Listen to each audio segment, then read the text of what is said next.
ভোরের সূর্য ওঠার আগেই ডুবে গেল জীবনের সূর্য।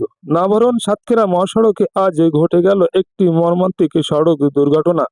আনুমানিক ভোর 6টা 30-এ কিংবা 6টার সময় ঘটে এই ঘটনাটি। একটি আলমসাধু ও পিকনিকের বাসে সংঘর্ষে ঘটে এই ঘটনাটি। ঘটনাস্থলে আলমসাধু যে ড্রাইভার তিনি গুরুতর আহত হন এবং বাসে আটকে যান। এক পর্যায়ে চারা বটতলা ও দুতির মিল মোড় নামক যে স্থান আছে সেখানেই বাস থেকে ছাড়িয়ে যান এবং রাস্তার পাশেই পড়েছিলেন। এলাকাবাসী সূত্রে তিনি তখনও বেঁচে ছিলেন। তিনি পানি খেতে চান, তাকে পানি দেওয়া হয় এবং কিছুক্ষণ পরেই তিনি মৃত্যুবরণ করেন। ঘটনাটি শোনার সঙ্গে সঙ্গে আমাদের কলারো থানার পুলিশ মহোদয় এবং ফায়ার সার্ভিস সেখানে উপস্থিত হন।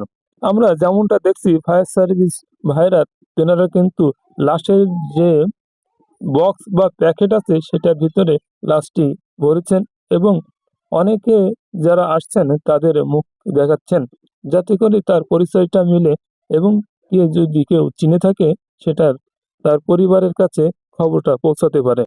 দুর্ঘটনার ঘটনা এলাকায় দ্রুত ছড়িয়ে পড়ে এবং সেখানে উচ্চ জনতার ভিড়, যেটা আমরা স্ক্রিনে দেখছি।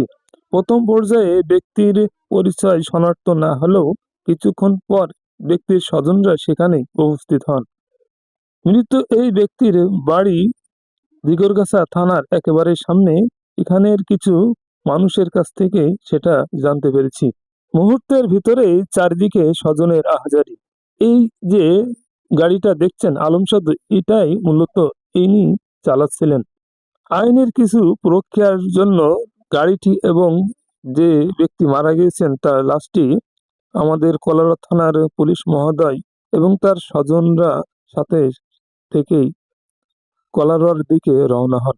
শেষ খবর পাওয়া পর্যন্ত ছেলেটি বয়স 16 থেকে 17 বছর প্লাস হতে পারে, এতটুকুই বলেছেন তার স্বজনরা।